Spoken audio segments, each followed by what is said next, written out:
Oi, oi, boa tarde. Boa tarde a todos e a todas aqui reunidas.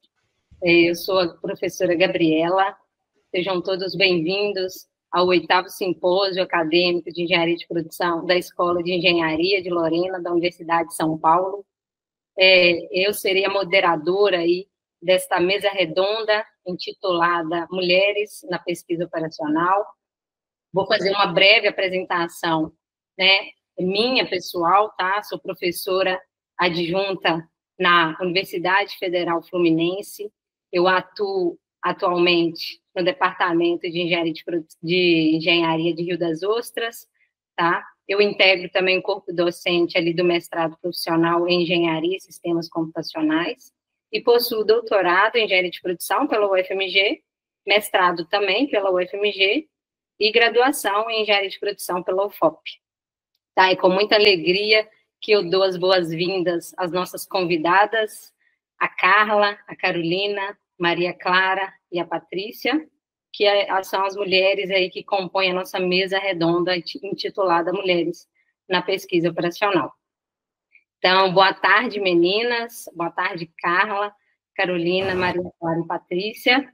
Em nome da coordenação geral aqui do evento, do professor Erlandi, do professor Fabrício Gomes e do professor José Branco, nós queremos dar boas-vindas a vocês, a todas vocês, e agradecer mais uma vez por terem gentilmente aceitado o nosso convite aí para estar conosco no dia de hoje.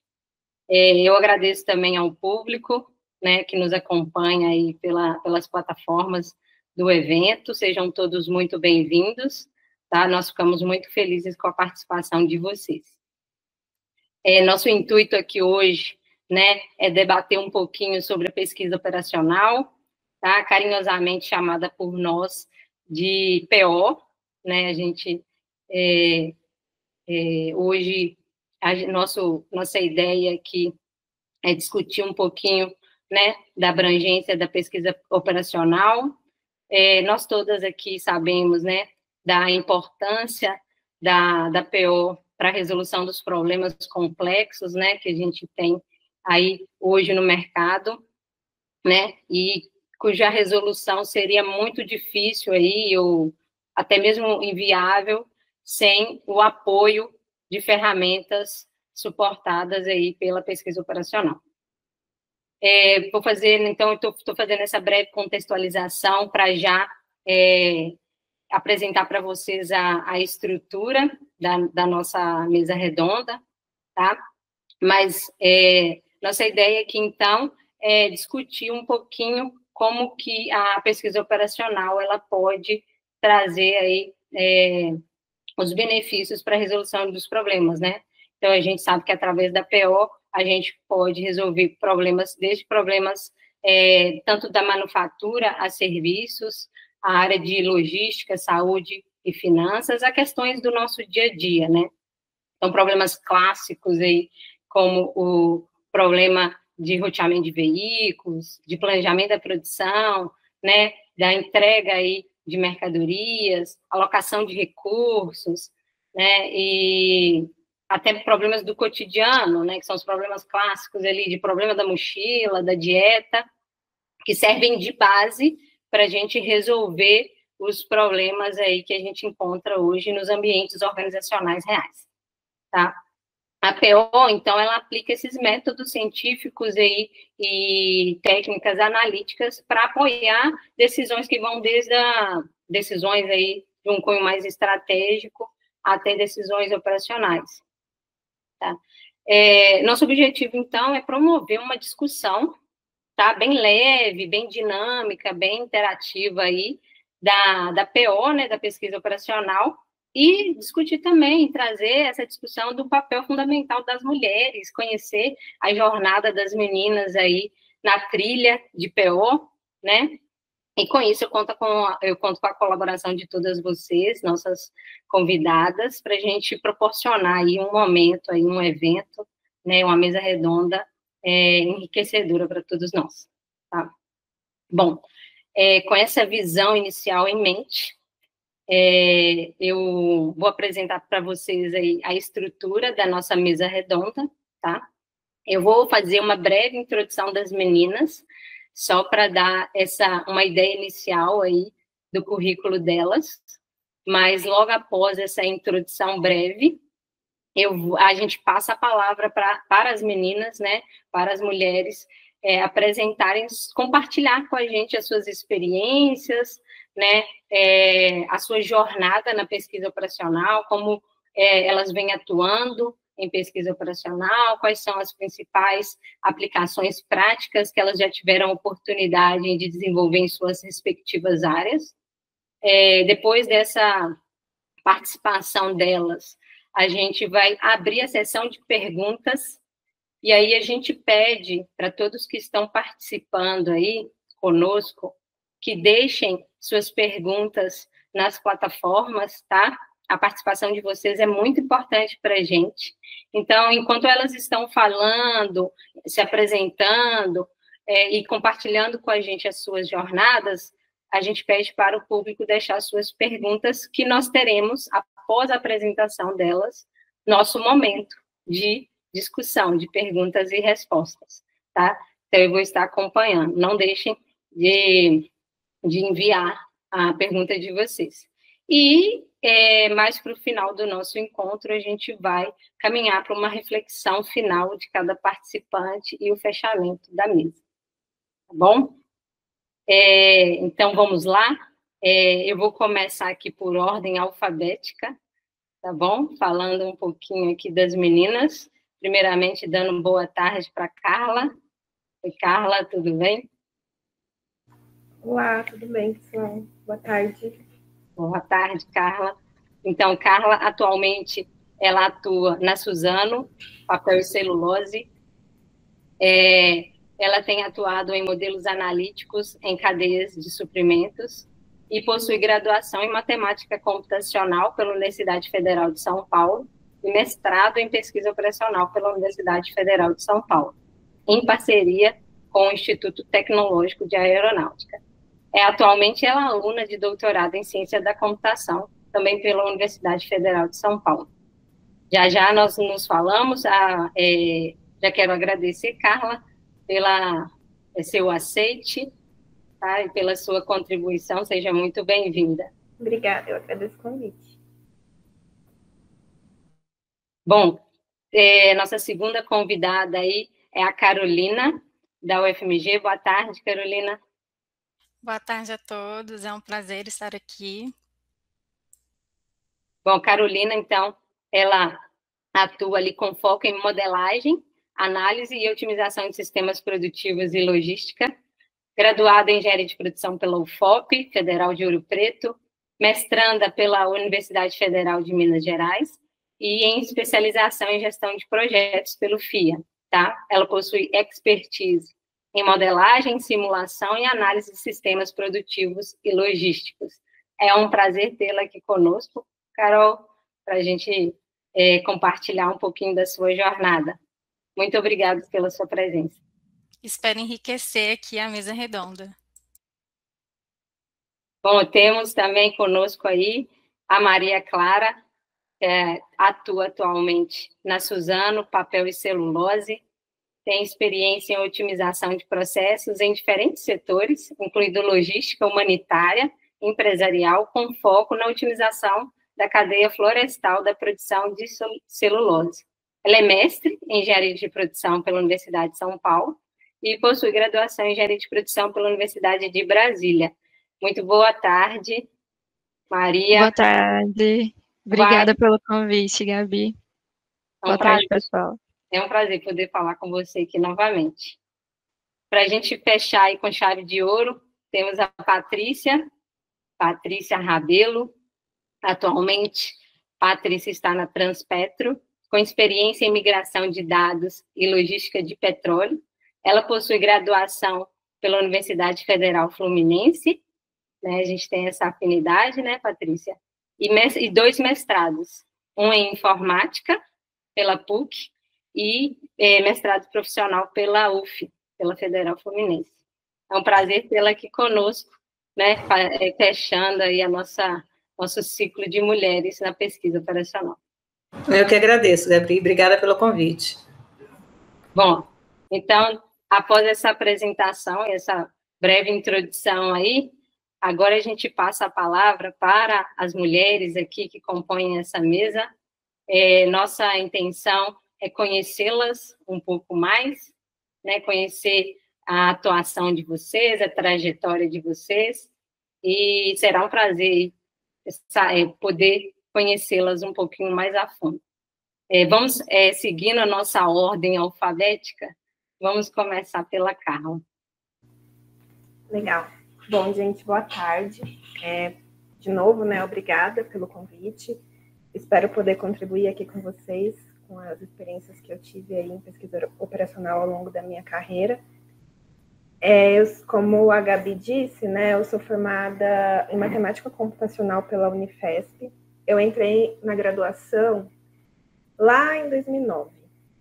E eu tive o primeiro contato com a pesquisa operacional já na graduação, né, numa disciplina que se chamava modelagem matemática. E aí, de cara, eu já gostei da área, assim. Então, eu fui também pensando até na minha carreira profissional posteriormente, né? Eu fui conversar com a minha professora, a professora que deu a disciplina, para pleitear ali uma iniciação científica na área. E aí ela já tinha um projeto ali que ela estava envolvida, e eu entrei no projeto, então fiz a minha primeira iniciação científica ali na área de pesquisa operacional. Trabalhei com um problema do caixeiro viajante com lucro, e foi bem interessante. E aí eu já usei minha iniciação científica para o meu TCC. E quando eu estava ali no último ano de graduação, 2012, eu recebi um e-mail encaminhado de uma professora que encaminhou, de uma oportunidade numa empresa de consultoria na área de pesquisa operacional. E aí eu entrei em contato, né, com o recrutador na época. Só que aconteceu uma coisa em 2012, muito rara de se acontecer numa universidade federal, que foi a greve. E aí eu não me formei em dezembro, eu me formei em março de 2013.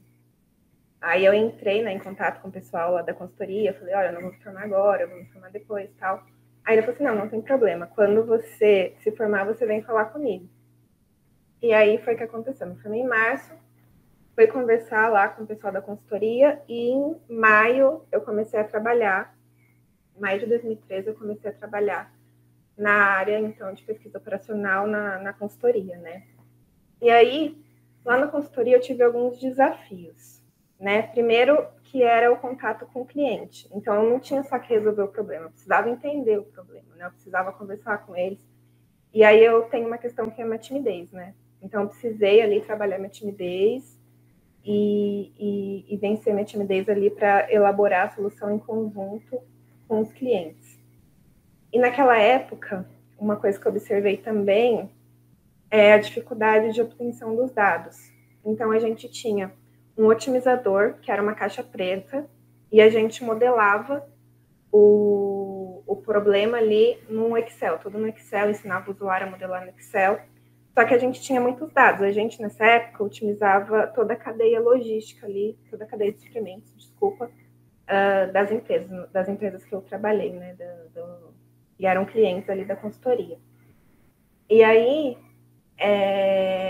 os dados não estavam centralizados. Então, tinha uma área que estava com dado, outra área estava com outra. Então, eu percebi muito essa dificuldade na obtenção dos dados serem assertivos, os dados estarem corretos.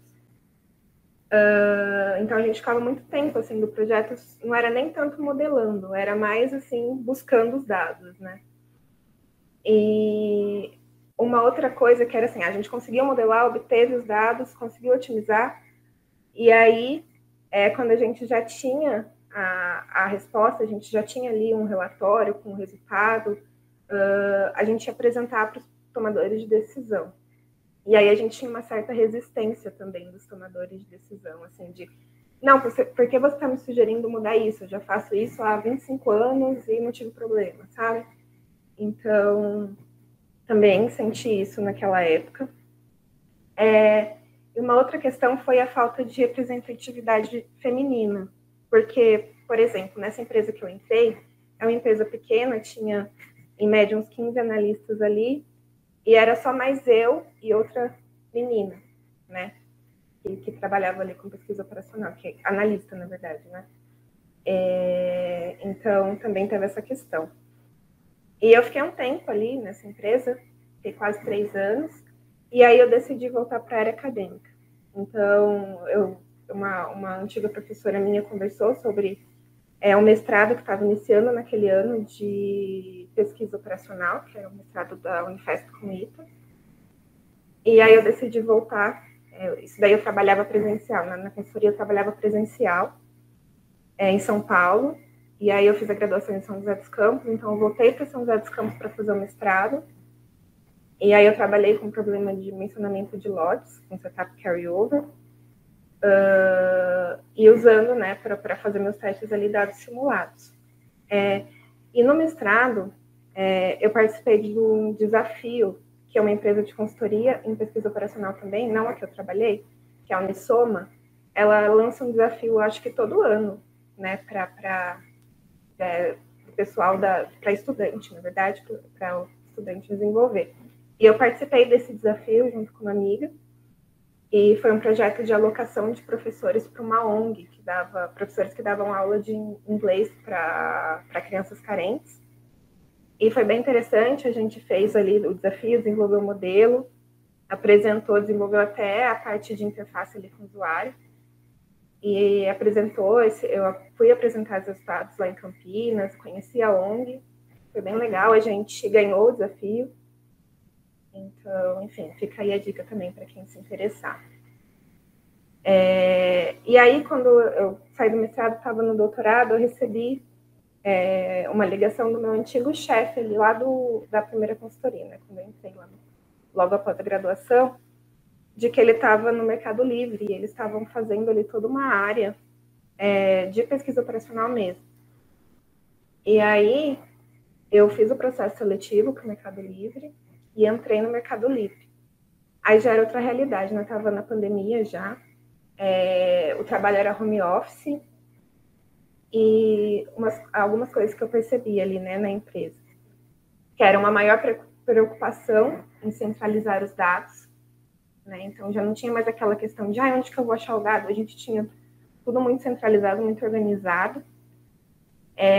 Eu tinha uma líder mulher, e a empresa no geral assim é bem diversa, assim, né? Tem muita mulher, e eu trabalhei de cara com um projeto de gestão de estoque, né? Então, eu tinha muitas possibilidades ali, muitas possibilidades para criar, para desenvolver, para modelar. Não era uma coisa engessada. Eu pude programar também, além de modelar. E aí, eu acho isso, eu queria só destacar isso também, né? Que eu acho que é muito interessante isso na pesquisa operacional. Porque se a gente der um problema aqui agora, para vocês, cada um vai modelar de um jeito e todo mundo vai chegar no resultado, né? Então, a gente tem essa possibilidade. Bom, mas aí tinha 2 meses, né, que eu estava no Mercado Livre e eu engravidei. Foi uma gravidez não planejada. E aí eu fiquei muito assustada, né? Fiquei preocupada, pô, acabei de entrar, como é que vai ser? Só que a resposta que eu tive da empresa foi muito positiva. Os meus líderes, assim, me acolheram. Eu tive, então, a minha licença maternidade, tive 6 meses de licença. E aí, quando eu voltei também, eu voltei, assim, podendo ter meu tempo ali para amamentar meu filho, para fazer as coisas tudo certinho, para me planejar ali na minha nova rotina, né? Então, eu senti esse olhar de acolhimento, assim, né, da mulher já. E um tempo já, né, depois que eu já tinha voltado da licença, eu recebi também uma ligação de uma amiga, que hoje trabalha na Suzano, e aí ela me falou, né, de uma possibilidade lá, de uma oportunidade na Suzano. Eu decidi tentar também passei no processo, e agora eu estou na Suzano faz um mês, eu estou na Suzano. E uma coisa muito legal, assim, de quando eu entrei foi que eu observei, né, que o meu time, ele é todo formado por mulher, né, e mulher, assim, a gente está em 5 mulheres, e 4 delas são especialistas em pesquisa operacional. Então, isso achei bem bacana também. Então, assim, né, analisando toda a minha trajetória, eu percebo que a gente tem, agora as empresas elas estão mais preocupadas com a obtenção e a centralização dos dados, né, com o avanço também das tecnologias. Elas estão mais adeptas a mudanças, né, porque eu falei lá no começo, a gente tinha uma certa resistência, né, do pessoal de acolher os resultados. Mas agora eu percebo que o pessoal está pedindo o resultado, né, então, por exemplo, empresas grandes, né, a Mercado Livre, a Suzano, já tem a própria área ali de ciência de dados, de pesquisa operacional, trabalhando para eles, não é mais uma consultoria, o que acontecia antigamente. E eu acho que, assim, o futuro é que isso aconteça cada vez mais, que a gente tenha muito mais oportunidades, assim, na área e muitas possibilidades de aplicação. É isso, pessoal. Obrigada. Muito obrigada, Carla. Foi super interessante aí conhecer como foi a sua trajetória, né? Ao ler ali um currículo Lattes ou um LinkedIn, a gente acaba perdendo todos esses momentos, né? Importantes ali que você comentou, que você despertou interesse da PO, e a gente vai conversar um pouquinho mais sobre isso, tá? A gente vai ter um momento para a gente conversar um pouquinho mais. Fiquei com algumas curiosidades aí, mas vimos que você despertou interesse pela pesquisa operacional já bem ali no início, ali, né, com a iniciação científica. Então, a gente vai saber um pouquinho de como foi isso, tá, com mais detalhes. E eu não sabia, mas fiquei muito surpresa de saber de como você conseguiu aí encarar uma maternidade também, né, numa frente de pesquisa operacional, que a gente sabe que é uma competência bastante exigente, né? E depois a gente conversa um pouquinho mais sobre isso também, tá? Só para a gente seguir no nosso ciclo conforme o combinado. Agora, então, na nossa listinha, Carol, né? Carolina vai trazer uma perspectiva diferente aí para a gente. Boa tarde, gente. Eu vim trazer uma perspectiva mais acadêmica. Eu tenho poucas atuações de mercado, mas eu tenho alguns pontos também que eu vou trazer para vocês. Conforme a Gabriela disse, eu sou formada em engenharia de produção pela UFOP. Termino meu mestrado agora no dia 11. Dia 11 vai ser a minha grande defesa. Estou bem esperançosa, né, ansiosa para esse dia. Atualmente eu também faço pós-graduação em gestão de projetos. Pode parecer um pouco desconexo, né, de PO, mas na gerência de projeto, as etapas, né, resumidamente, de projeto, que é a definição de escopo, cronograma, custo, atribuições, a modelagem, em que a gente usa muito das skills de PO, né, que são os ESIs, a simulação, em que a gente pode usar a própria PO para fazer essas simulações, a execução através de processos, gestão de mudanças, projeto piloto, né, e toda a questão que eu não vou entrar aqui em detalhes da gestão de projetos, o monitoramento e a melhoria. Então, tem muita coisa relacionada com o PO. Eu trabalho com pesquisa operacional desde 2016. Eu brinco que não fui eu que escolhi a pesquisa operacional, né? A pesquisa operacional que me escolheu, através da professora Lázara. Ela me fez um primeiro convite para participar de um projeto de pesquisa com ela. No primeiro momento, eu precisei recusar, porque eu já tinha aceitado um convite de um professor para participar de um projeto sobre programação de computadores.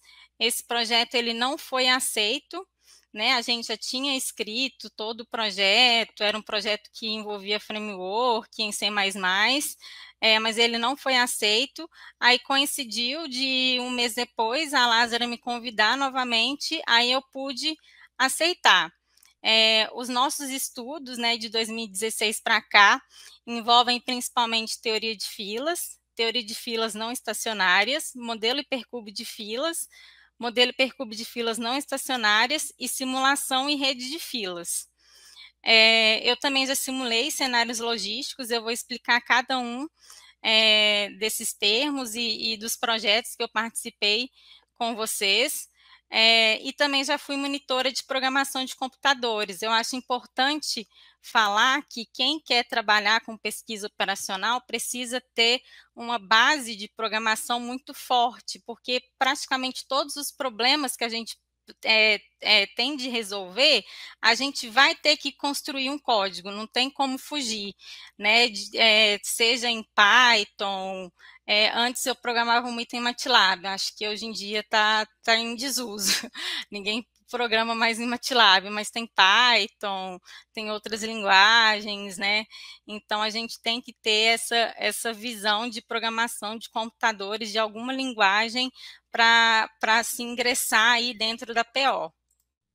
E em termos de mercado de trabalho, como eu disse, eu tive 2 atuações, eu vou explanar um pouco mais sobre isso. Atualmente eu trabalho como especialista de processos, e eu uso a questão da PO porque fornece métodos e ferramentas para analisar e modelar e otimizar os processos em diferentes contextos, que o bom da PO é que a gente consegue, a gente tem as skills e a gente consegue modelar qualquer área de negócio. Isso é muito bacana, né? A gente aplica PO no setor de energia, no setor da indústria, no setor da marinha. Então, a gente que tem o conhecimento de PO, a gente consegue fazer a modelagem de praticamente qualquer área de negócio.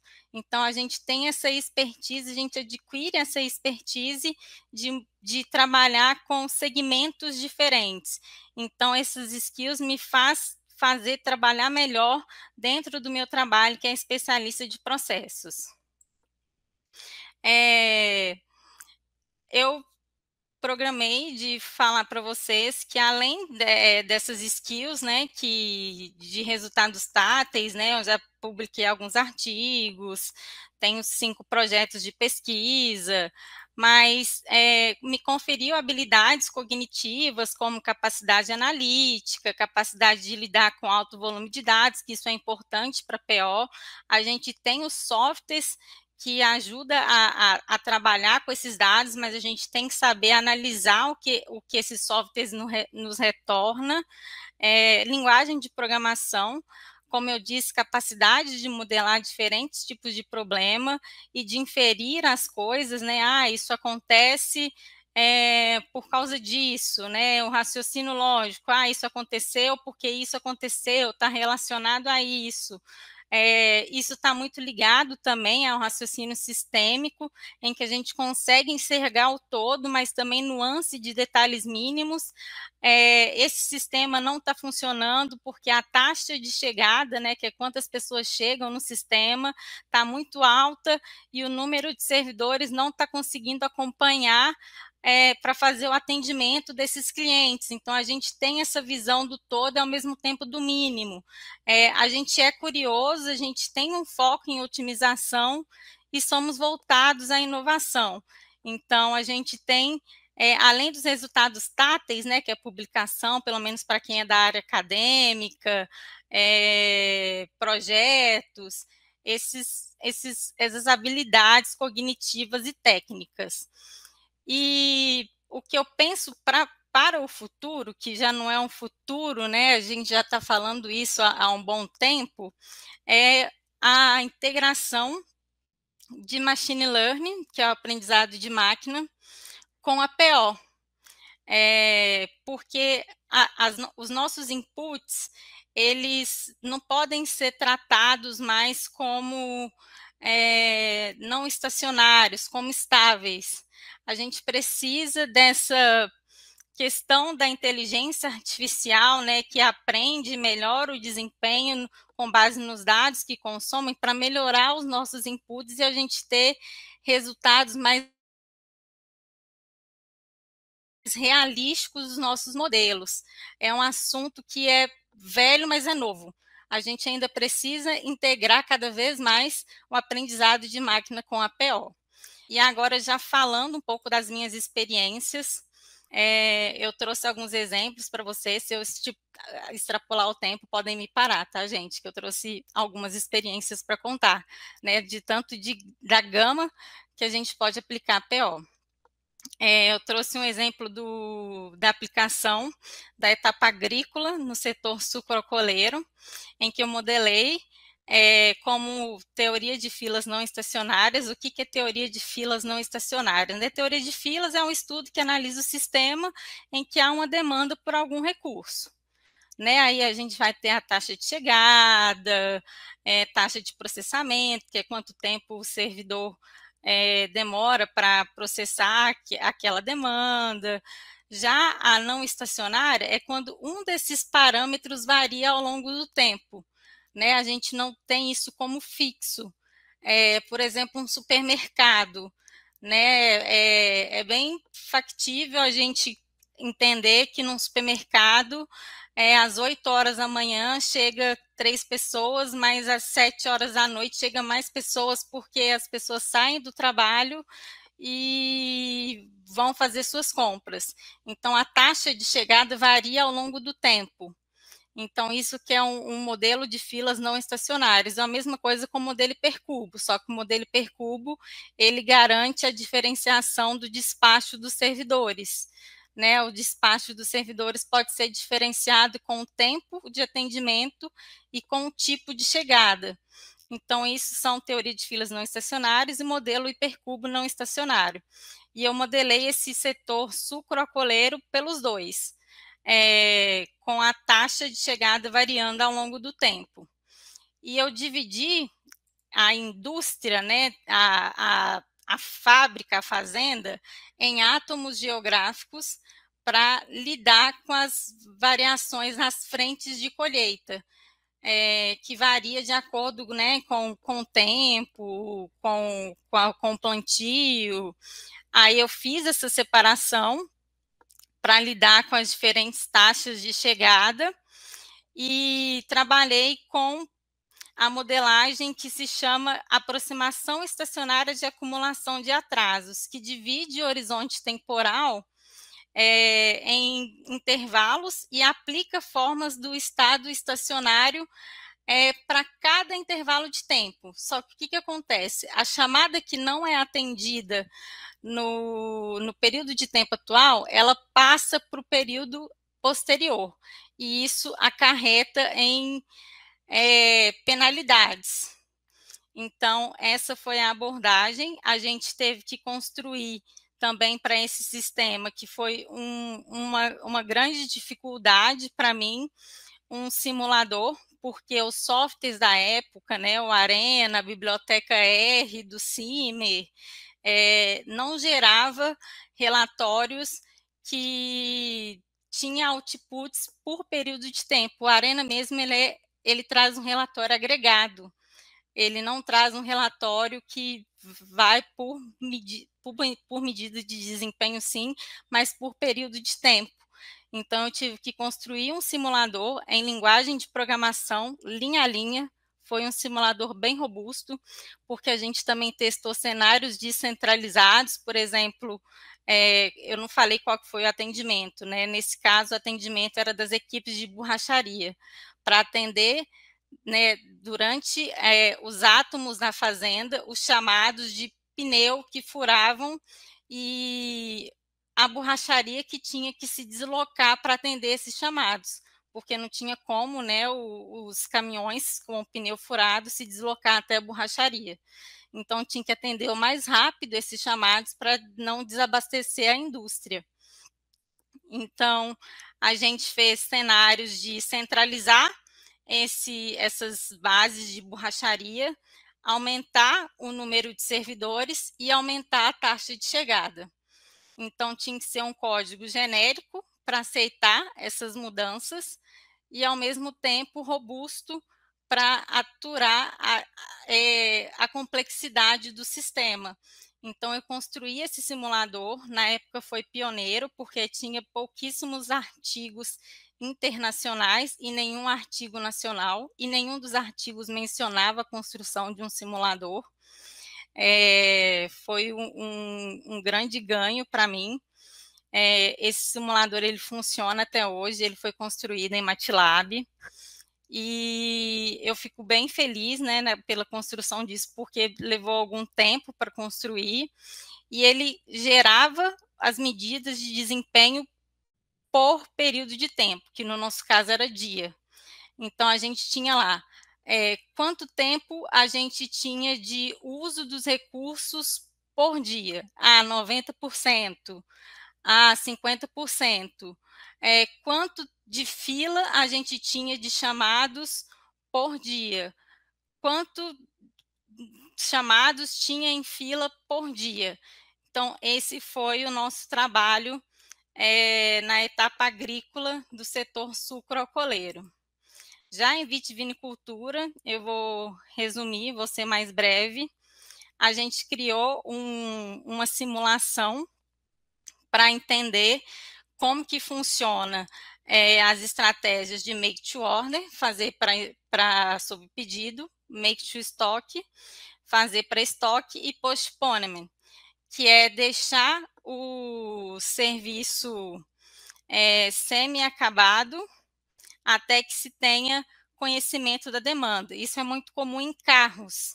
Eles deixam os carros semi-prontos, a partir do momento, a gente vai vender mais carro do modelo Y, aí eles terminam o carro. Com tinta, isso também é muito comum. Deixa a tinta na cor branca, tem conhecimento da tinta, vai lá e tinge. Também tem postponement de movimentação. Deixa os produtos centralizados num centro de distribuição, a partir do momento que se tem conhecimento da demanda, faz a distribuição desses produtos. O Mercado Livre, ele faz isso, né? Tem um Receive Center, que faz depois a canalização desses produtos, né? Eu trabalhei também no Mercado Livre. E aí, o nosso postponement era de engarrafamento, entre garrafas de 750 ml e 1,5 ml. E aí, quais eram as nossas medidas de desempenho? A fila entre as etapas de produção e o nível de estoque. Então, a gente construiu esse simulador para garantir qual era a melhor forma de se fazer essa administração, né? Se era make to order, make to stock e postponement. Lembrando que postponement ele também pode ser considerado um híbrido entre make to order e make to stock. E a resposta gerada foi que o híbrido ele é o melhor a ser feito, né? Ele gerou uma redução de menos 21,5% na ocupação dos estoques e nos custos de embalagem, que é um problema muito grande para as vitiviniculturas, que o custo do vidro para engarrafar é muito grande, né? Geralmente eles compram até de pessoas que reciclam.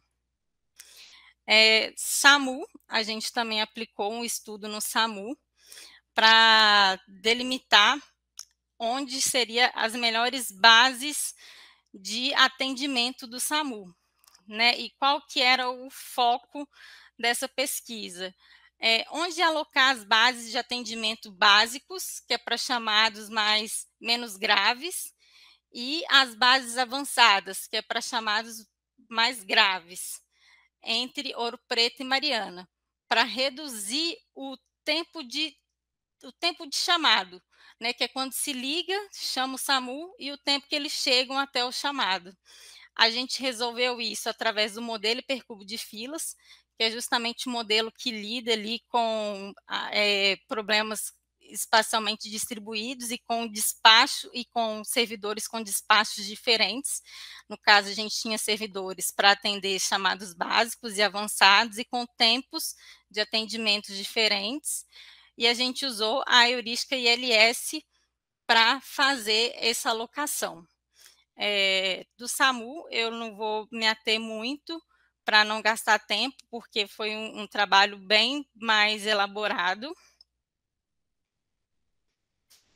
E tem a análise envoltória de dados, que eu também vou resumir bastante, em que a gente usou a análise envoltória de dados e o índice de Malmquist para definir qual das principais empresas que prestam serviço na etapa de transmissão são mais eficientes. Foi um trabalho de várias mãos. Eu ajudei um pouco nesse trabalho, mas esse trabalho ele é antigo, né? São dados de 2008 a 2014, e na época a empresa que melhor mostrou ser eficiente foi a CETEP. Não sei como que ela funciona atualmente, não sei se ela ainda ganhou a licitação, mas foi ela que se mostrou a mais eficiente. O índice de Malmquist, ele é utilizado para avaliar mudanças de produtividade entre 2 períodos. E a análise envoltória de dados, ela usa vários inputs e vários outputs. E o sangue, que é o meu trabalho atualmente, a gente está fazendo um código que trabalha com métodos de decomposição, porque a nossa rede ela não é uma rede de Jackson, e modelos exatos só existem para a rede de Jackson, em que as distribuições são exponenciais. Então, a gente teve que trabalhar com o método aproximado, e esse método aproximado é um método de decomposição. Deixa eu me achar aqui aonde eu estou. Porque decompõe a rede em 3 fluxos principais: superposições de chegada, partidas e separações de partida. Para cada um desses 3 fluxos, ele cria uma sequência de equações. Essas equações, a gente criou um código para resolver essas equações, que tem como output o fluxo de cada um dos grafos da rede, dos pontos da rede, e com isso a gente consegue medir as medidas de desempenho, que é o tempo aguardando em fila e o deslocamento do sangue entre uma unidade e outra. E o que a gente fez? Tentou descobrir quais são as melhores configurações de produção. Por exemplo, a gente vai fazer, são 7 unidades de produção ao todo. A gente vai reduzir uma. Qual que a gente tem que reduzir? Né? A gente vai centralizar. Qual que a gente tem que retirar? A gente vai retirar 2. Quais 2 que a gente tem que retirar? Esse algoritmo ele faz isso testando todas as possibilidades de acordo com o envio de fluxos de sangue. Ele faz isso baseado no menor tempo de espera em fila e aguardando em fila. E ele faz o roteamento desse sangue para cada uma das unidades de produção, estoque, coleta e teste. Então, esses foram os meus trabalhos. E eu trouxe aqui também um exemplo das aplicações que eu fiz no mercado de trabalho. Eu trabalhei na Localiza e eu tinha um desafio que eu precisava criar um sistema conjugado com um sistema de escala de profissionais e com um sistema que simulava a dinâmica de clientes para os próximos dias. Eu tinha que entender a dinâmica operacional da empresa em termos de agências P, M, G, GG e agências de jornada virtual do cliente. Não sei se vocês já ouviram falar em FAST, que é quando vocês alugam um carro diretamente pelo aplicativo. E agências shopping, agências aeroporto e agências centro. O objetivo era que não houvesse fila nos estabelecimentos e utilizasse o menor número de recursos possíveis em escala reduzida. O nome do projeto é Preditiva de Filas. E eu tinha que prever o tempo de espera, que cada cliente ficasse na fila, porque tinha um tempo de tolerância que esses clientes poderiam esperar em fila, não necessariamente tinha que ser 0. Otimizar a alocação dos recursos e melhorar a eficiência operacional, o número de recursos. Isso era muito complexo porque cada agência tem o seu padrão. Como eu disse, tem a agência aeroporto, agência centro, agência PMG, e eu tinha que construir um código que se adequasse a todas essas nuances.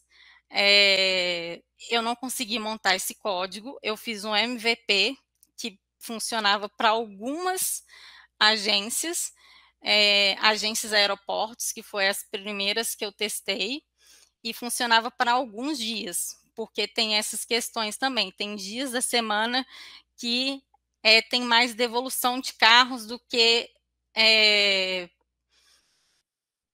os clientes pegam carros. Então, as chegadas já são diferentes. Só para não ganhar o crédito de uma coisa que eu não consegui fazer. Foi muito complexo mesmo esse trabalho. Eu já recebi as previsões de chegada, mas ainda assim não eram tão assertivos quanto a relação, porque era só chegadas de quantidade de retirada, e não era o momento que os clientes chegavam, era a retirada de veículos, que é um passo mais à frente. Então, era um código bem complexo de fazer. E uma outra que eu prefiro não falar o nome, porque são dados um pouco mais sensíveis, mas é um grande e-commerce. Eu precisava confeccionar um código com base em 3 variáveis, que é semana de cobertura, percentual de atingimento de vendas. O ideal é a gente tem a mente de que esse percentual tem que ser sempre 100%. Mas se a gente pensar numa curva normal, essa curva ela tende a ir crescendo e atingir 100% faz com que o programa fique inviável. Então, eles colocavam um percentual de atingimento de vendas um pouco menor para o programa funcionar, e produtos sem forecast. O que são produtos sem forecast? Produtos novos, que acabaram de entrar dentro do sistema. E eu precisava canalizar o percentual de produtos que ia para cada as outras regiões. Era como uma central que recebia todos os produtos, e eu precisava distribuir quantos produtos iam para as outras regiões. Né? É basicamente isso. Essa central recebia todos os produtos do país, digamos assim. E eu precisava definir quantos produtos e quais produtos iriam para as outras centrais, para as outras regiões, de acordo com a combinação dessas 3 variáveis.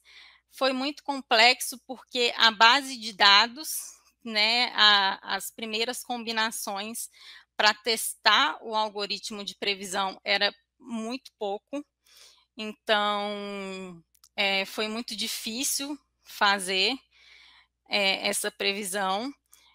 Eu consegui fazer uma previsão, ela era 90% assertiva, justamente por causa da falta de dados. Mas essa foi uma das atuações que eu tive no mercado. E é isso, né? A outra coisa que eu ia falar é da aplicação do Unisoma, mas a nossa colega Carla já falou, né? Eles fazem esses testes. Eu participei desse ano. Esse ano foi para uma ONG que precisava fazer um aplicativo que agendava pacientes e voluntários de psicologia, de atendimento psicológico, e tinha várias variáveis de restrição. Então, era um código de programação linear bem robusto, e é bem interessante para quem quer ingressar nessa área, fazer contatos, né, testar. E é isso que eu trouxe para hoje para vocês. Espero que vocês tenham gostado e tenham entendido tudo que eu quis apresentar. Obrigada. A gente que agradece, Carolina.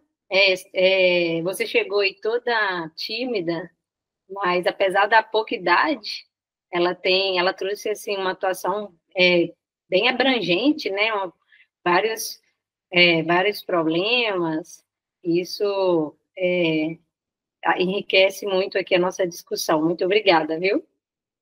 Eu quero falar com o público, com o pessoal que está aí no público, que vocês já podem ir colocando as suas perguntas no chat, tá? Eu tive um pico aqui de conexão. Quem já deixou alguma pergunta lá na plataforma, eu peço que deixe novamente para mim, que acabei perdendo aqui a conversa. Pelo YouTube também, vocês podem participar, não deixem de participar com suas perguntas, curiosidades. Se for uma pergunta que seja específica para uma convidada, vocês podem identificar, né, que talvez seja uma curiosidade, alguma coisa mais específica da trajetória da convidada. Se for uma pergunta geral, pode deixar aí de maneira direta, que a gente vai estar cobrindo essas perguntas aí logo após a fala das meninas. Então, dá boas-vindas e boa tarde novamente para Maria. Bem-vinda, Maria. Passo para você a palavra aí, para você compartilhar com a gente um pouquinho. Obrigada, Gabi. Boa tarde de novo, pessoal. Eu quero compartilhar um pouquinho aí da minha trajetória e assim, quero tentar trazer algo aqui mais assim sobre a minha experiência em relação ao PO, né? Como é que foi o meu ingresso e o que eu senti. Eu gostei muito ali da fala das meninas, foi muito bom. Eles trouxeram pontos que batem muito aqui com o que eu vivi também, sabe? E aí, conforme a Gabi apresentou, eu me formei em engenharia de produção ali em 2016, pela Universidade de Brasília, e eu não sei se por uma questão de contexto ali, a perspectiva daquele momento, eu achava que seria muito difícil trabalhar com PO aqui no Brasil. Eu tinha essa visão, assim, não sei se é, assim, um regionalismo, local onde eu estava, né, situada naquele momento da carreira, e eu achava que não tinha campo para isso. Então, eu saí ali recém-formada achando que não tinha muita aplicação aqui. E em 2018, sempre me interessei, né? Sempre gostei, desde a graduação, pegando as matérias. Em 2018, eu fui em busca de um objetivo ali da minha carreira, né? Que era fazer um mestrado. E eu sempre gostei muito de logística, transportes, sempre me interessei muito ali na graduação. E eu fui em busca ali de programas de mestrado, né, que tratassem sobre o tema. A princípio eu ia fazer ali em Brasília mesmo, mas quando eu estava fazendo as minhas pesquisas, eu vi que tinha aqui na USP um programa dedicado à logística, e um laboratório muito interessante, com pesquisas diferentes, assim, que eu nunca tinha visto, assim, nunca tinha ouvido falar sobre logística humanitária. Eu achei muito legal. Tinham pesquisas de sustentabilidade em logística e temas bem, assim, diferentes. E aí eu falei, por que não, né? Vou tentar. E aí, acabei ingressando aqui no programa de mestrado da USP, de engenharia de produção, e escolhi como área ali a logística humanitária. E foi muito interessante, assim, eu comecei a atuar em alguns projetos ali pelo laboratório, e acabei pegando um problema de localização de armazéns em operações humanitárias. Então, é uma aplicação de PO, né, em desastres, né, e ali no caso a gente estava tentando modelar a cadeia de suprimentos de uma operação, assim, de uma operação de resposta e recuperação, vamos dizer. A gente tinha dados sobre a guerra no Iraque, que teve ali em 2016, não sei se vocês lembram, que teve aquelas ondas migratórias e, enfim. E daí a gente tinha dados da operação e a gente estava tentando propor propor como se fossem alternativas ali de organização das várias cadeias de suprimentos que elas se formam durante essas operações humanitárias, porque são operações descentralizadas, né? São vários agentes que são envolvidos, né? Quando acontece um desastre, né? Tipo, a gente aciona vários agentes públicos e organizações e ONGs, e aí a ideia era estudar sobre isso e entender se ter uma rede centralizada seria interessante. É óbvio que sim, só é muito difícil da gente gerenciar, né, algo dessa maneira. E daí, nessa experiência ali no meu mestrado, na minha vivência, né, de mestrado, eu comecei a observar algumas coisas em relação ao mercado, né? Lembra que eu falei? Eu achava que não existia campo no Brasil, né? Mas convivendo ali, até com os alunos de graduação que eu conversava, com os meus colegas de mestrado, eu acabei observando que alguns já falavam sobre eu quero ser cientista de dados, né? Já tinha uma movimentação nesse sentido que eu nunca tinha ouvido falar. E não só isso, acho que tinha muito tinham temas sendo discutidos assim no mercado em relação a eu não sei se eu vou lembrar, mas eu lembro que tinha muita questão do 5G que estava chegando, internet das coisas, como que vai ser a logística do futuro, né? Tipo, carros autônomos Big Data. Então, tinha um monte de coisa nova surgindo e sendo discutida ali. Eu estou falando de 2018, não é tão longe, e isso eu acho que era meio novo, né? Era um tema meio novo. E aí, então, e eu percebia muito, assim, as empresas falando sobre, né? No Lab a gente tinha muito contato ali com empresas, tinha uma parte de consultoria que acontecia lá dentro. E aí, até participando de alguns projetos, eu percebia uma procura ali das empresas em repensar, né? O que é a logística do futuro, como é que a gente estabelece um plano estratégico, né? Para os próximos anos, visto que a gente tem toda essa mudança acontecendo, né? E daí eu comecei a entender que alguma coisa estava mudando. Então, ali no final de 2020, início de 2021, eu recebi uma proposta para trabalhar numa empresa de transportes, né, uma transportadora. E essa empresa ela estava passando por esse momento assim de transformação digital e digitalização. Então, eles estavam a diretoria, né, da empresa tinha estabelecido uma meta ali de construir roteirizadores, de implantar isso na operação assim, de alguma forma, caminhar para o futuro, né, para esse futuro. E aí foi a minha primeira experiência no mercado, foi trabalhando com esse roteirizador aí, a gente trabalhava com a operação de Milk Run, que era basicamente, né, uma operação até pequena, né, de indústrias automobilísticas, então a gente saía, os caminhões saem coletando as peças e entregam na fábrica, né, é isso.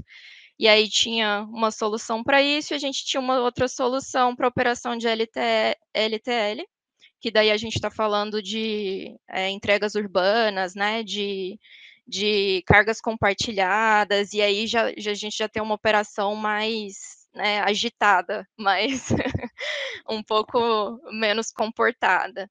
E aí, bom, foi assim, foi bem difícil ver a realidade, assim, Porque não é como na academia, onde a gente tem um ambiente controlado, né? A Carla falou ali sobre a questão dos dados, preparação, a gente tem uma barreira ali de comunicação, às vezes de entendimento do que a gente tem que colocar dentro do modelo, e muitas vezes eu sinto que essa discussão ela vai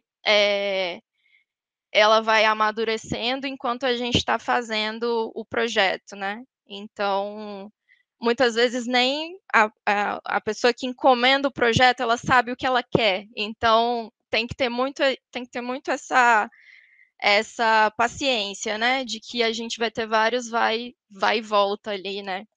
Então, acho que como recém-ingressa na área, eu acho que me faltou um pouco de paciência nesse período de entender isso, assim, que é normal, que faz parte, né?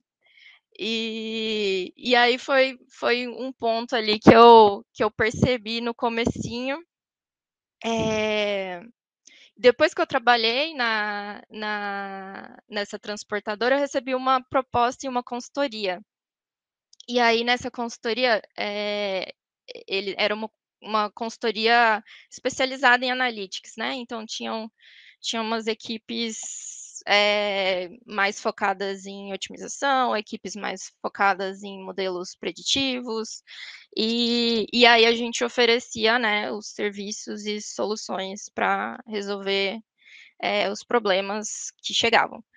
E aí, nessa consultoria, eu acabei atuando muito em modelos de localização novamente. Então, que depois eu percebi que que a atuação nesse tipo de problema era muito antiga. Já tinha muita gente trabalhando com PO e problemas de localização. Então, quando eu imaginava ali que não tinha atuação, já tinha muito tempo ali PO sendo aplicada e pessoas oferecendo serviços em relação a isso, né? E aí, assim, eu tive contato com ferramentas de mercado, de otimização, que tem algumas, né? E eu acho que antes tinha muito mais essa utilização, né? Eu acho que ainda tem bastante. Eu conheço muita gente que ainda usa esses softwares para resolver problemas, né? Como um consultor ou analista de negócios. Eu trabalhei dessa forma também. Mas a consultoria em que eu estava trabalhando estava começando a já oferecer como se fosse serviços mais personalizados, né? Então, eu trabalhava modelando problemas onde eu tinha mais flexibilidade ali programando e tal, de trazer mais especificidades do negócio deles, né? Então, eles já estavam começando a oferecer serviços mais customizados, né? E também entra ali um aspecto de desenvolvimento de software em si, né? Eu desenvolver uma ferramenta, um software para um cliente, né? E aí foi muito legal, assim, eu consegui ter acesso a muitas experiências interessantes aí, sempre na logística, né? Sempre no campo da logística. E é isso, Carla. Sempre muito tempo esperando o dado e tratando o dado. Isso é recorrente, tem que se acostumar. E aí, assim, depois dessa experiência, eu, através de um amigo, assim, eu fiquei sabendo do processo seletivo da Suzane. A Suzano também estava nesse momento de digitalização, né? Acho que mais ou menos na época ali que eu estava na transportadora, a Suzano também estava criando a área de digital deles, que é nova também, né? E aí eu passei no processo seletivo para cientista, né? E é muito interessante as nomenclaturas. Na consultoria, a gente não usava a nomenclatura cientista, né? Era analista de negócio, a forma de organização era um pouco diferente.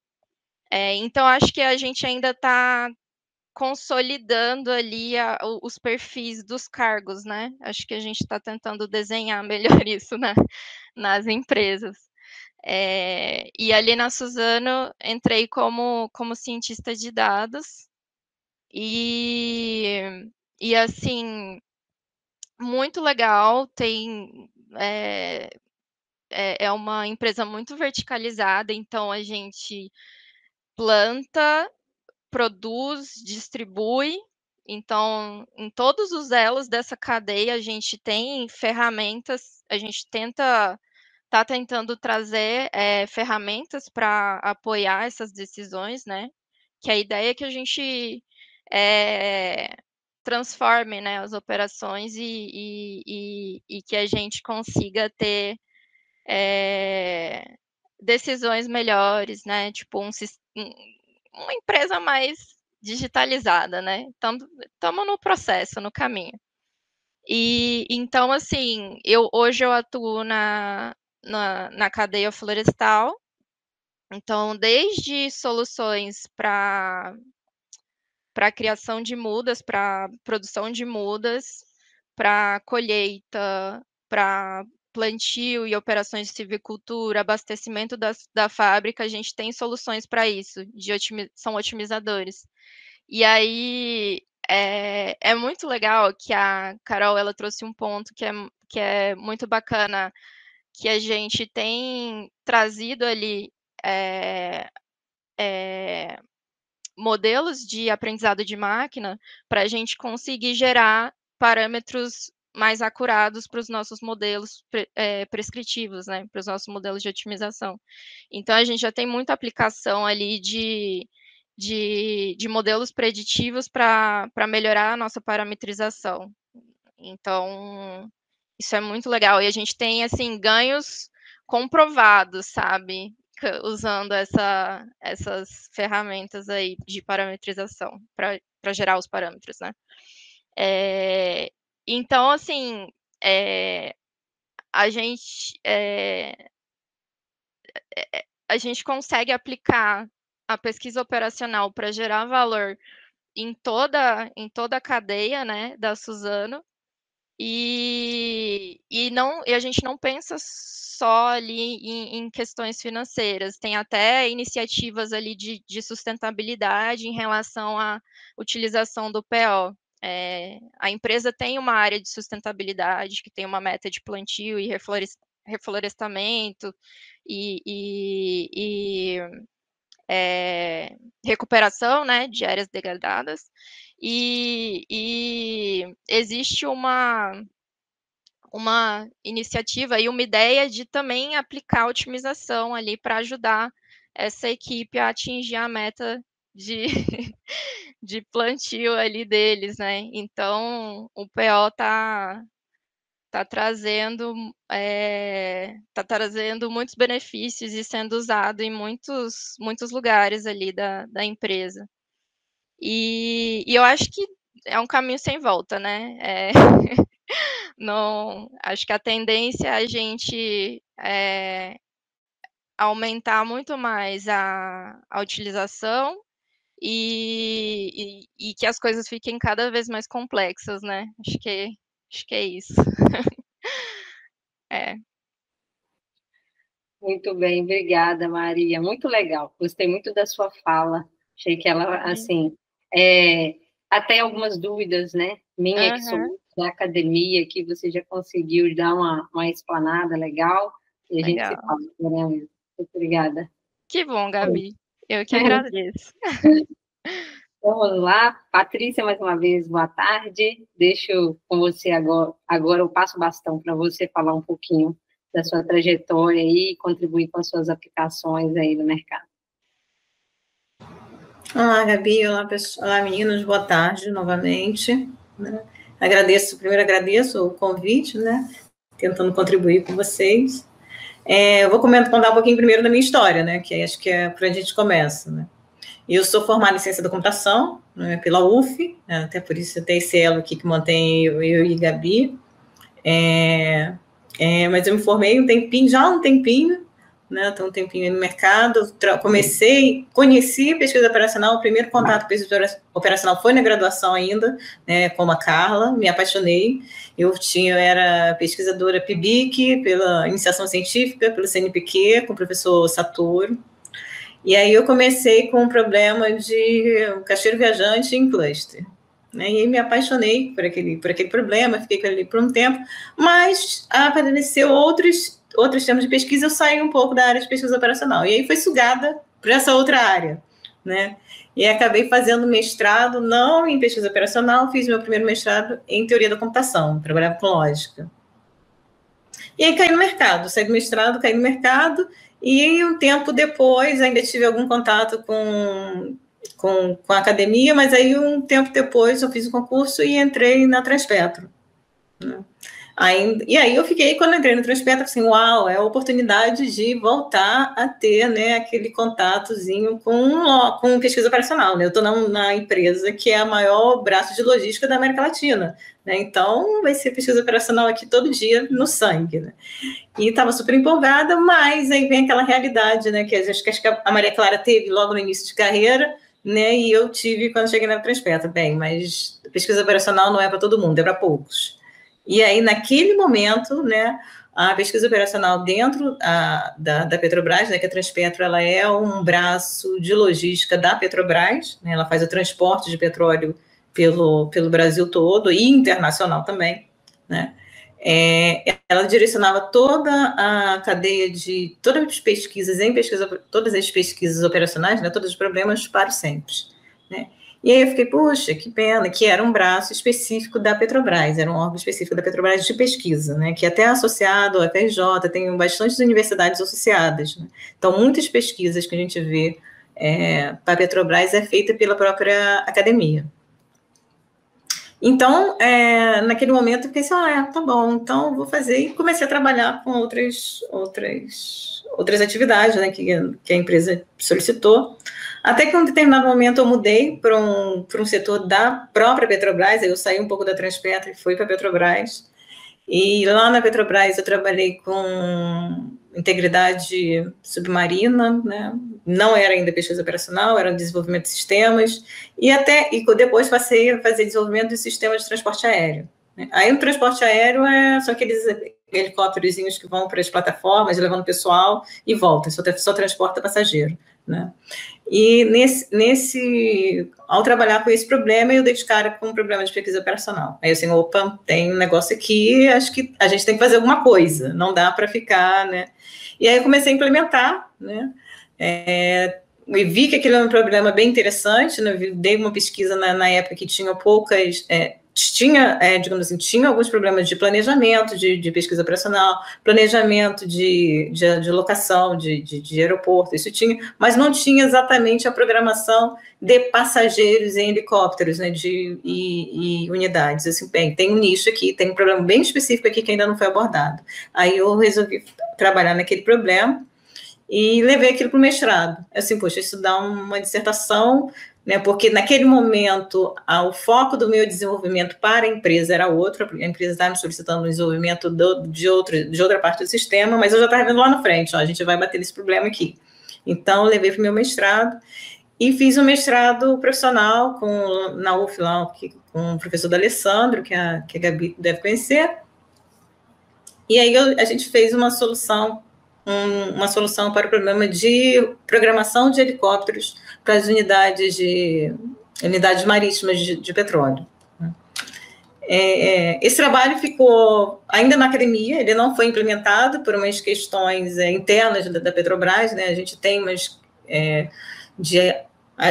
isso que a Maria Clara, acho que a Carol também falou um pouco, às vezes você tem a resistência, né, do pessoal para adotar uma determinada solução, né? Então, aquele problema foi desenvolvido, né, mas assim, não foi validado pela área, né, digamos assim. E é uma das coisas que a gente sempre encontra, seja em desenvolvimento ou em pesquisa operacional, essa questão da validação. A gente passa mais tempo validando, de fato, se o modelo é aquilo que o cliente realmente quer, do que, né, às vezes, efetivamente dando uma solução. Porque, não, tem essa condição, isso aqui eu não pensei nisso, e se acontecer, não, essa solução não me atende. Né? Então, tem essas questões aí que a gente fica um bom tempo aí trabalhando, né, para tentar atender o cliente, né? Isso tanto em desenvolvimento quanto em PO.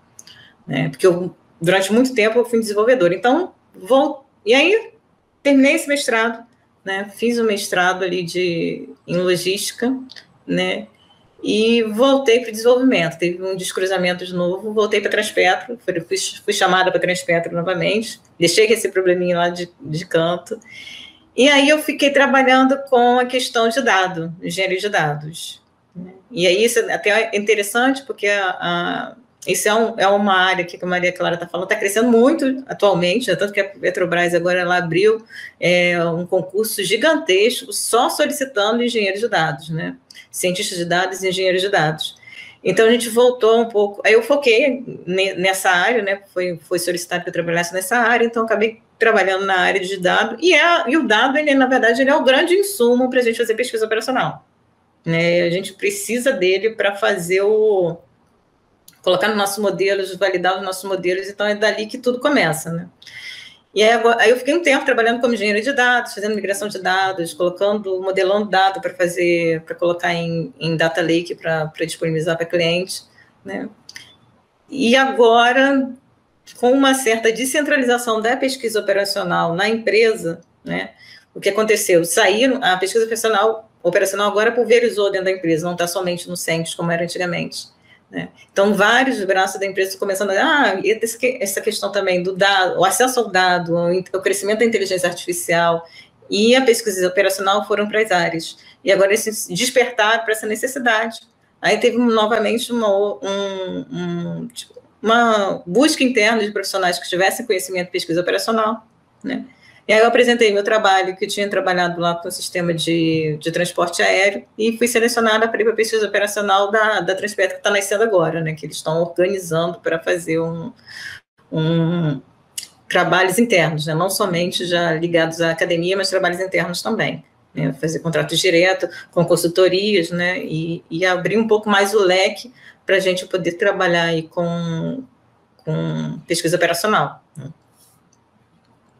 E aí essa questão, né, voltando aqui um pouco, acho que para o foco dessa palestra, né, que seria mulheres na pesquisa operacional, né?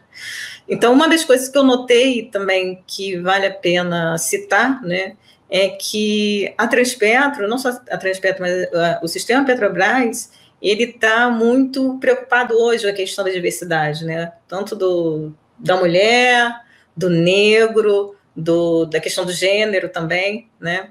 Então, assim, eu fui muito feliz quando eu cheguei na área de pesquisa operacional e já dar de cara com uma gerente que fosse uma mulher, né? Com várias colegas mulheres trabalhando na área, né? Embora eu trabalhe numa empresa que é majoritariamente masculina, né? Isso a gente sabe que ela é uma empresa bem dentro de um padrão ali, né? Até por questões históricas, né? A gente tem que considerar que é uma questão histórica que a gente chegou até esse cenário, né? Mas a gente trabalha numa empresa majoritariamente masculina, né?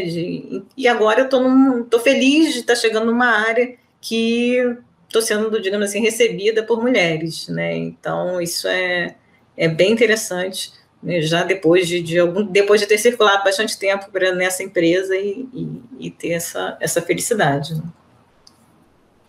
Né? Eu também... e aí eu também fiz, né? Comecei a fazer um doutoradozinho de pesquisa operacional, mas não consegui casar, e eu parei um tempo atrás, né?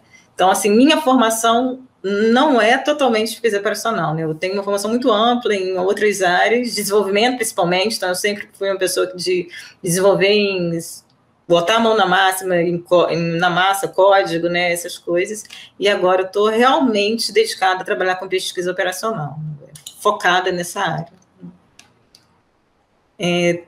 Desses trabalhos, né, que a gente tem notado, né, que eu tenho visto, né, na área que eu cheguei, né, a gente tem muitos trabalhos tem trabalho de roteamento, né? A gente vê muita oportunidade também de desenvolvimento de otimização em duto, consumo de energia elétrica, né? Trabalhos para redução de consumo de energia elétrica. Então, tem vários nichos que a indústria do petróleo ela sempre demanda muito de PO, né? Então, só em 2 ou 3 dias que eu cheguei nessa área, a gente já listou lá uma sequência de trabalhos, né, de diversas abordagens diferentes, né? Muita coisa com simulação também. A Carol falou ali do Arena, eu até fiquei assim, é uma importante... É importante saber, né, que o Arena tem uma limitação, né? Então já é uma coisa que vai, talvez sirva aí para a gente, até para pensar no futuro, né, esse trabalho dela. E o que a gente vê, e o que eu vejo aqui como desafios futuros, né, tem o ProModel também, olha, legal. A questão da IA, né, isso eu vi que está chegando, a IA já chegou, né, na verdade ela já chegou. Então, ainda quando eu trabalhava no setor de engenharia de dados, a gente já via muitas demandas de IA, digamos assim, represadas e pedindo assim, olha, eu preciso de informação para poder alimentar meus modelos e poder fazer predições aqui, né? Então, a gente já tem essa demanda, então, unir ela com a questão da pesquisa operacional, acho que já é uma realidade, né? Essa questão de começar a aplicar mesmo, né?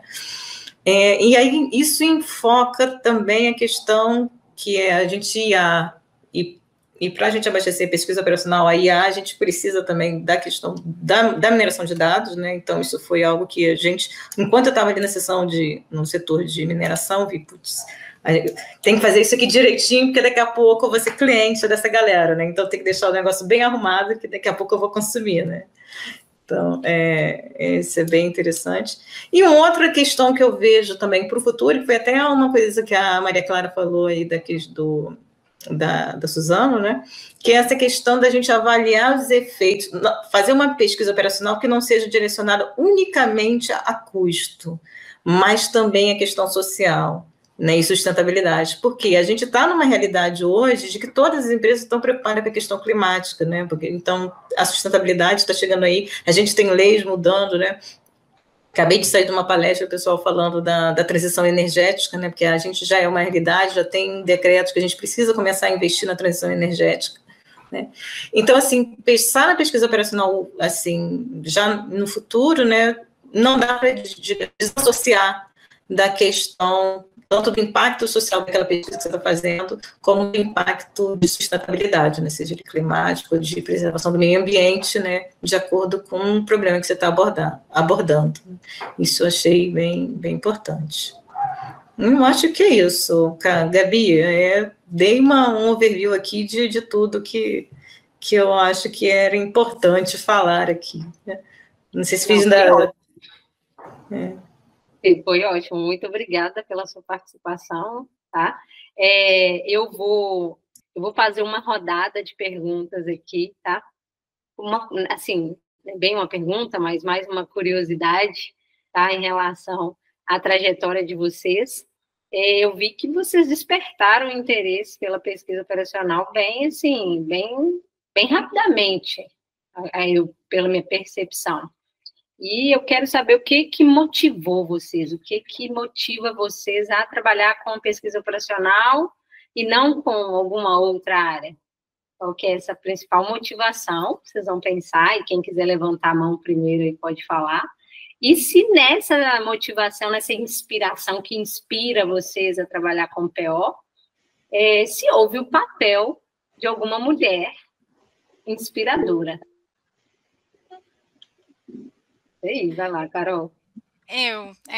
Teve um papel de uma mulher inspiradora, né? Como eu estava dizendo, a Lázara é uma grande mentora, ela é minha orientadora, ela me convidou para participar dos projetos dela, né? E a gente foi emendando um projeto atrás do outro. Né, começamos em 2016, estamos juntas até hoje e vamos fazer o doutorado juntas. Ela foi e é uma grande inspiração. Ela me ajuda bastante, ela sempre me apoia bastante, ela me dá conselhos. Foi ela que me introduziu no mundo da PO e ela enxergou em mim habilidades de pesquisa operacional, né? Capacidade analítica, capacidade de trabalhar com dados. Ela me escolheu para trabalhar com ela. E eu me apaixonei pela PO, porque eu sou bastante curiosa, eu sou bastante analítica, eu tenho a mente mais metódica, né, mais um pouco mais relacionada à programação, né, if, esse bloco, else, outro bloco, é um pouco importante para a PO. Eu consigo também analisar um pouco do que está acontecendo, quais que são os gargalos, graças a tudo que ela me ensinou. Então, eu sou muito grata a ela por isso, e eu faço parte de um grupo de pesquisas que ela me incluiu. Então, foi uma mulher que me inspirou e que me inseriu dentro da pesquisa operacional. Tá muito legal mesmo. E vocês, meninas, o que ali na pesquisa operacional inspirou e continua inspirando vocês para continuarem nessa jornada? Ela, Paty? Eu acho que é desde o início, né? Você vê, na verdade, você vê pesquisa operacional em quase tudo, né? De você tentar otimizar, fazer mais rápido, querer resolver aquele problema da melhor forma, né? Querer usar menos recursos. Então, a gente começa a pensar de uma forma de otimização, né? Assim, vou colocar isso aqui dentro do carro. E aí você começa, não, como é que eu vou otimizar isso? Como é a melhor forma de transportar? Então, você começa a ver o mundo de uma forma diferente quando a gente começa a trabalhar com pesquisa operacional. A gente tem eu falo, até brinco, né? Que você começa a organizar tudo de uma forma, né? A querer minimizar, a querer maximizar, né? Eu falo assim, não, mas você dá uma organizadinha, não, é porque meu cérebro hoje já trabalha assim. Ele já é treinado, deve ter uma heurística interna aqui, que ele já é treinado para trabalhar assim. Vai tentando encontrar a melhor forma de, né? De resolver qualquer problema, entendeu? Eu tô sempre brincando, não, eu sou de otimização, isso aqui é assim, gente. Eu acho que é isso. Eu não sei se vocês têm isso, mas para mim tem muita questão do desafio também, né? Eu ia falar isso. Ter um problema que aparentemente, muitas vezes você não sabe por onde começar, e aí você tem que criar uma forma de resolver aquilo. E não sei, igual a Carla falou, cada um vai fazer de um jeito e discutir, e trazer, sabe, Não sei, acho muito legal. Pelo menos nas equipes que eu tive, a minha experiência sempre foi muito legal, assim, construtiva. De, assim, ter uma equipe colaborativa e a gente sempre junto tentando resolver ali aquele puzzle.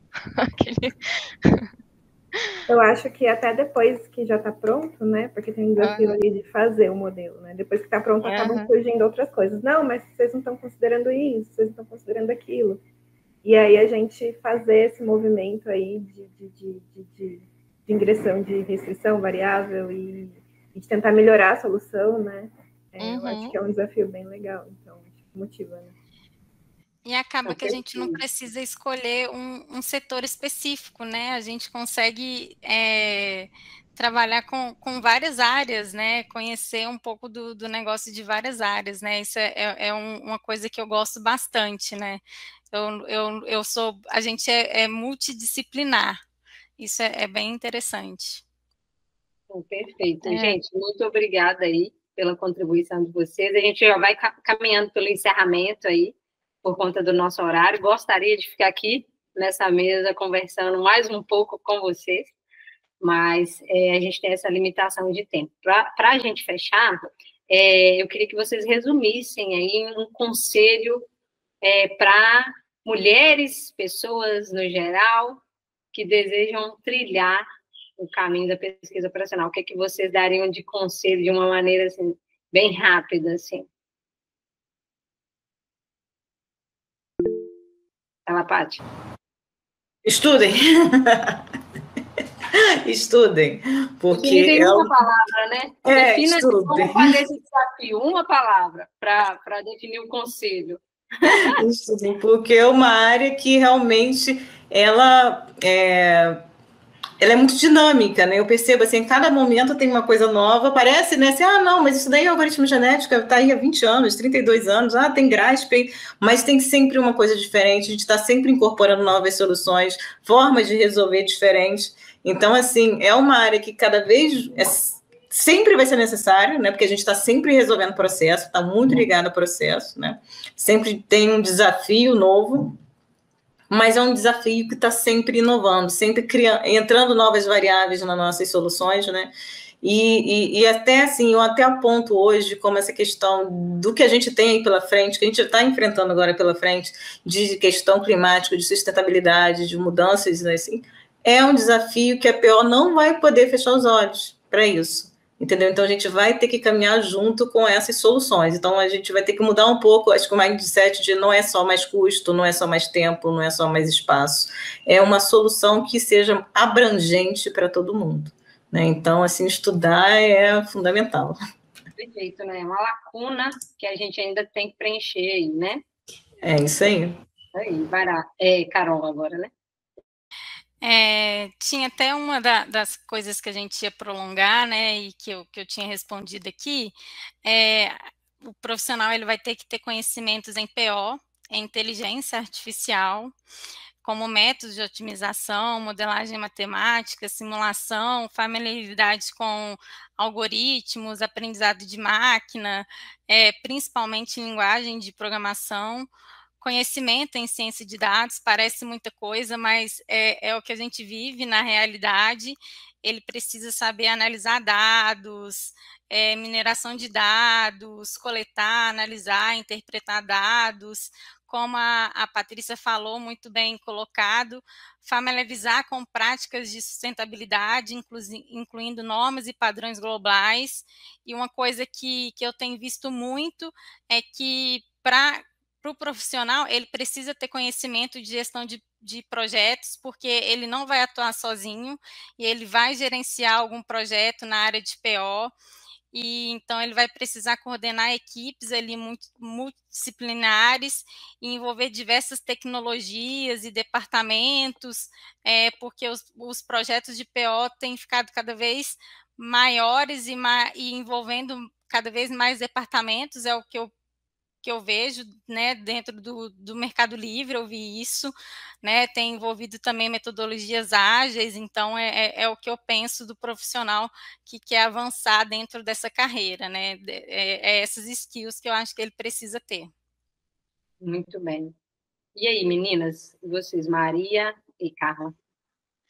Eu acho que as meninas falaram muito bem aí, estudar bastante, investir nessas skill técnicas, investir em skills estatísticos, PO, programação, e acho que além disso também, habilidades de comunicação, habilidades de entender e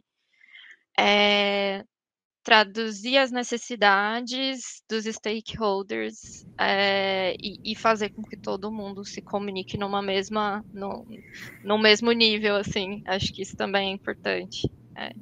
Você tinha falado da paciência, né? E a gente tem que colocar a resiliência também. Esqueci de falar isso, complementar isso que a Maria Clara falou, porque assim, a gente está falando aqui sobre questões de mulheres, e eu acho que quando a gente trabalha, não só em PO, mas em desenvolvimento, em computação, né, a gente faz a análise de requisito, e a gente vai lá com o cliente, a gente dá de cara com o cliente. E é um momento que a gente tem que colocar, a mulher se coloca na parte mais empática da situação, é de você começar a ver pelo outro lado, né, qual é a dor do cliente. Então, eu acho que isso eu acho muito legal nas mulheres, porque parece que não, elas têm mais paciência que os homens. Entendeu? Os homens querem chegar e desenvolver, e aí as meninas, não, como é que é isso? Então, eu acho isso muito importante. Eu já vi muitas mulheres que nem são da área de TI trabalhar nessa parte de requisitos e serem fantásticas nisso, nessa disciplina. Né? Fazer um modelo mais fidedigno com a realidade, se com os detalhes que são. Exatamente, mais detalhado, né? Mais detalhado. Isso aí. Legal.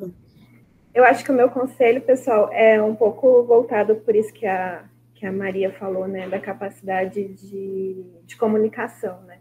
Porque foi uma dificuldade que eu tive ali no início da minha carreira, E aí, eu sei que é uma coisa que a mulher, no geral, tem mais, né? Porque a gente tem a questão lá da síndrome do impostor, de sempre achar que a gente não é boa o suficiente e tal.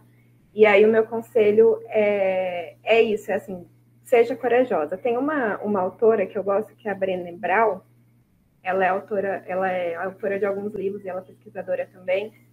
Ela fala que a vulnerabilidade e a coragem, elas andam juntas.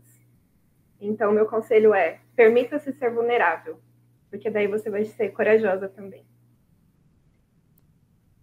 É ótimo. Isso, assim, coincidência ou não, estou lendo um livro dela, A Coragem de Ser Imperfeito, que super me ajudou a estar aqui hoje. Esse livro é Estamos ótimo. todas vulneráveis aqui, imperfeitas, buscando o melhor, né, que a gente pode fazer. Mais um, Carol. Eu queria falar um último ponto. Eu tive o privilégio de ser convidada a participar, né, de pesquisa operacional, de não ter dificuldade em ingressar. Às vezes eu recebo alguns convites, mas eu sei que nem para toda mulher isso acontece, né? Tem mulheres que têm que dividir, conciliar com família, com filhos. Esse cenário ainda é muito difícil para nós mulheres, né? Não só na PO, mas com todo o setor de tecnologia. Então, a gente tem que galgar um caminho ainda muito complicado nesse sentido. Então, é para buscar uma rede de apoio. No meu caso, foi uma mentoria.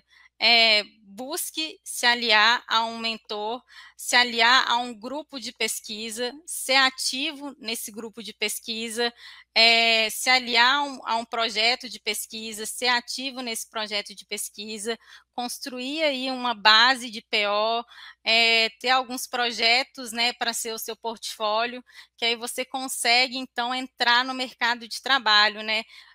Pelo que eu percebi, é que todas nós partiu de algum momento acadêmico que publicou, que fez alguma coisa.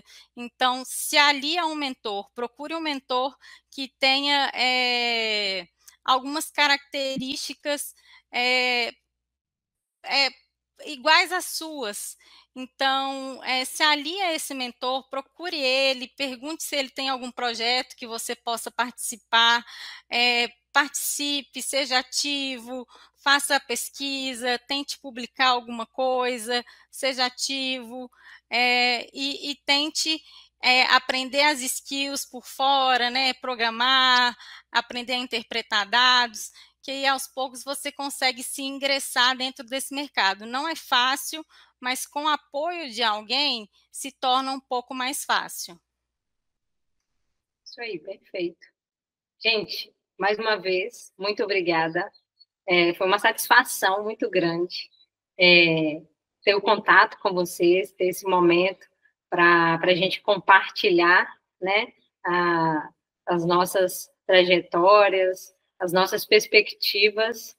Agradeço de coração, foi um momento muito rico para mim e com certeza para o público no geral que está acompanhando a gente.